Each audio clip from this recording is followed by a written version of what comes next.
Está bem, respondeu ele. Também lhe atenderei esse pedido. Não destruirei a cidade da qual você fala. Fuja depressa, porque nada poderei fazer enquanto você não chegar lá.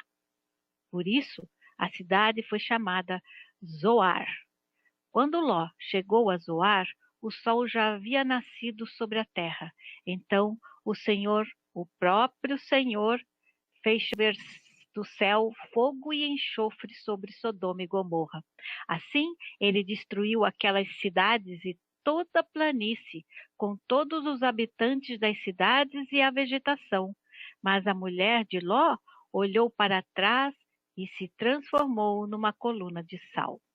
Na manhã seguinte, Abraão se levantou e voltou ao lugar onde tinha estado diante do Senhor, e olhou para Sodoma e Gomorra, para toda a planície, e viu uma densa fumaça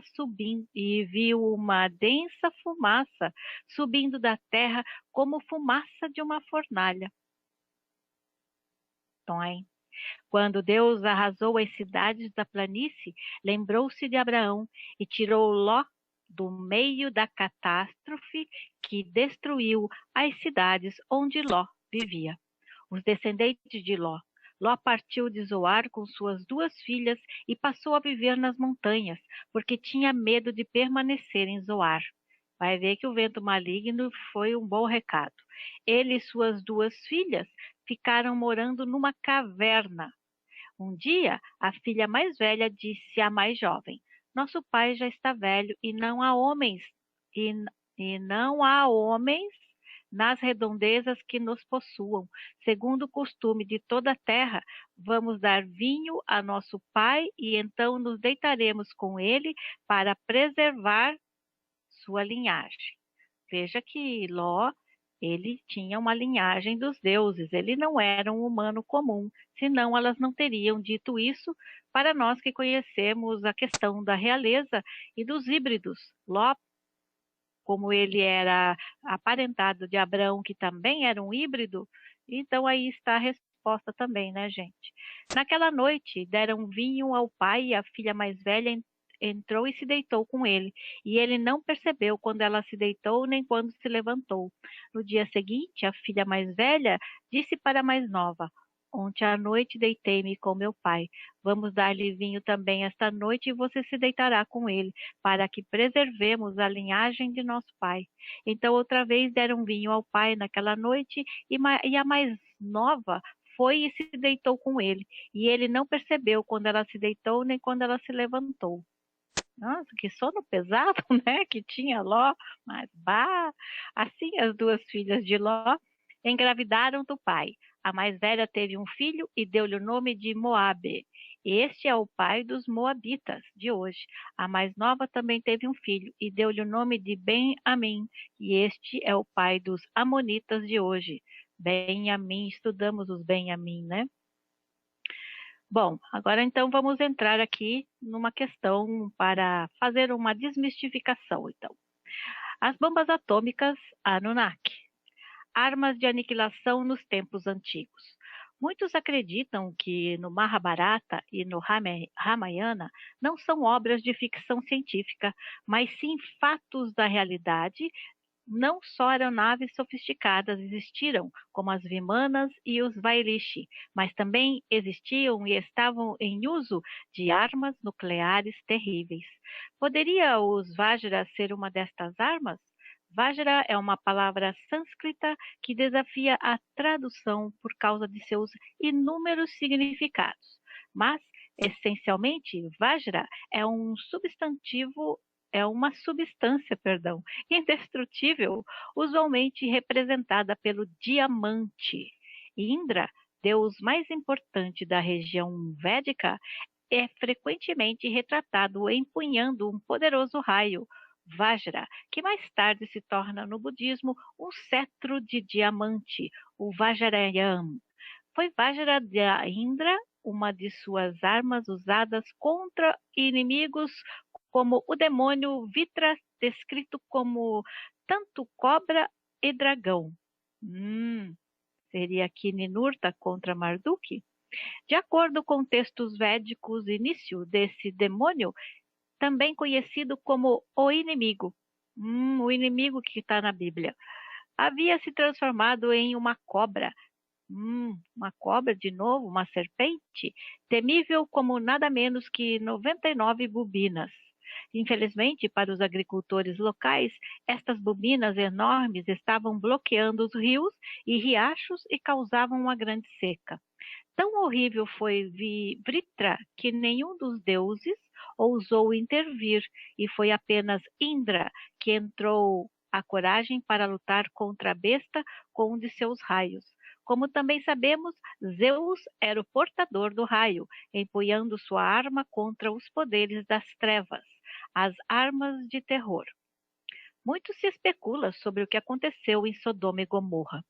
Embora a Bíblia deixe bem claro que uma chuva de enxofre caiu sobre as cidades pecadoras, sabemos que no período de Abraão estava acontecendo as invasões territoriais por todos os lados na região da antiga Mesopotâmia. Ali era o palco de confronto entre o clã de Enlil e o clã de Enki. Marduk havia se levantado com a ajuda de seu filho Nebo e os seguidores terrestres. Enlil escolheu Ibrum, Abraão, para preservar a semente suméria, pois o misterioso Gauzu o havia avisado que Marduk triunfaria e dominaria a terra. Ibrum, Abrão, estava acompanhado quando 3 anjos apareceram para ele e o avisaram da eminente destruição que iria acontecer. Entre os emissários estava Ninurta, o filho primogênito de Enlil. Eles descansaram, comeram e beberam com Abrão e Sara.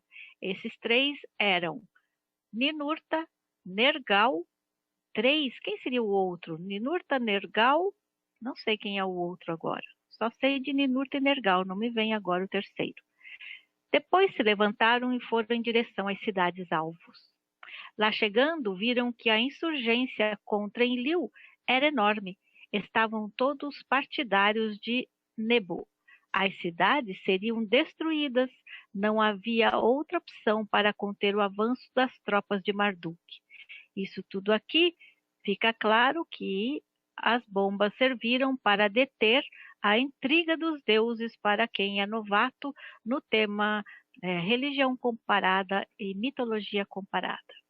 Eles estavam prestes a tomar o espaçoporto do Sinai, o mais importante. Uma vez no lugar dos carros, quem poderia contê-los? Ao mesmo tempo, Inanna também queria o poderio da terra. Ela também queria ser a deusa suprema do planeta. Seus seguidores também estavam invadindo territórios proibidos para os terrestres. Ou alguém acha mesmo que ela deixaria tudo de mão beijada para o seu arqui-inimigo Marduk? Com certeza que não. Ele havia causado a morte de Dumuzi, o grande amor de Inanna. Isso não ficaria impune jamais.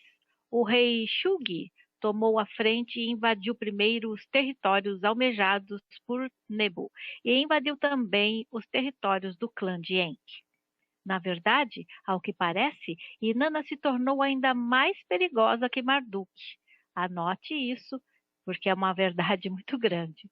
Enlil não queria saber se ela era sua netinha querida, mandou bomba para cima de todo mundo, e o mesmo fez Inanna contra seu próprio avô Enlil. Para minar todos os planos de dominação, destruiu o lugar dos carros e o espaçoporto. E em seguida bombardeou as cidades pecadoras, destruindo-as até a raiz. A Bíblia só se refere a Sodoma e Gomorra, mas os textos sumérios falam de 5 cidades. E pela época em que aconteceu, há mais ou menos 4.000 anos atrás, coincide incrivelmente com a data possível de um evento nuclear acontecido também nas cidades de Arrata e Mohenjo-Daro e outras cidades próximas nos domínios de Inanna. As escavações arqueológicas nesta área descobriram esqueletos espalhados por todos os cantos, e estudos revelaram alguns com um nível radioativo impressionante e alto. A datação de carbono feita nos esqueletos remete a 2500 a.C., embora em Mohenjo-Daro não houvesse sinais claros de violência. Em outras cidades da Índia, havia evidências de uma grande explosão. As fundações das cidades haviam sido submetidas a um calor tão intenso que as paredes estavam fundidas e vitrificadas.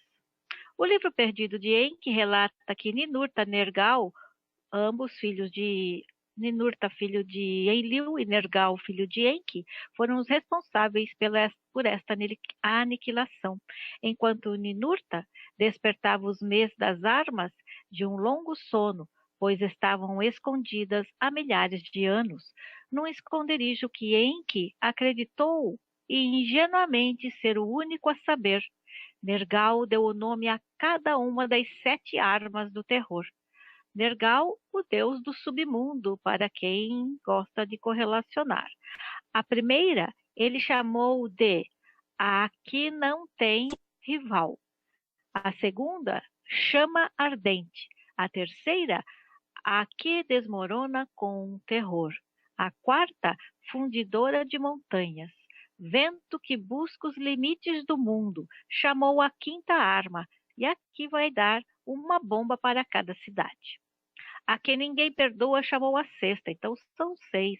A sétima chamou de vaporizadora do vivente. 7 bombas eles jogaram. Juntos partiram em sua missão destruidora.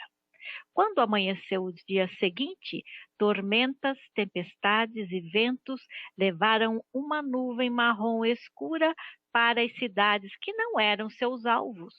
Todos os que puderam fugir, fugiram.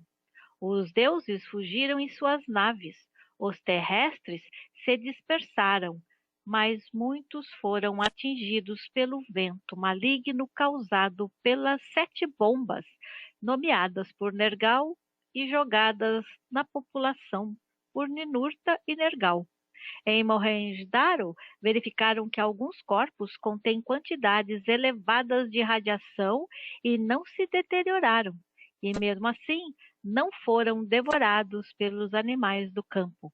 Na Índia, o nome de pelo menos uma destas armas ficou conhecida como Vajra, o trovão de 1000 anos. Deve ser os 1000 anos que fica inabitável, né? Mahabharata, Grande Índia em sânscrito, é uma coleção de 18 livros, cujo 9º livro é o Bhagavad Gita, que relata a destruição da cidade de Mohenjo-Daro, pois certas passagens soam bastante sugestivas, porque parecem fazer menção a artefatos bélicos.